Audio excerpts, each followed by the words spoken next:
Mucha gente me pregunta, ¿qué haces exactamente como radiólogo? Hoy te lo explico en menos de 30 segundos. El radiólogo es el médico especialista en interpretar imágenes diagnósticas, rayos X, tomografías, resonancias, ecografías y mamografías.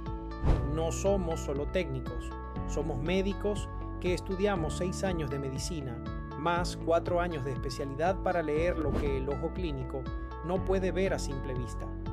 La diferencia entre un informe genérico y uno firmado por un radiólogo especialista puede ser la diferencia entre un diagnóstico acertado y uno que te haga perder semanas o meses de tratamiento. En Dr. Segnini Health Services, cada informe lo firmo yo personalmente, con más de 10 años de experiencia clínica en teleradiología.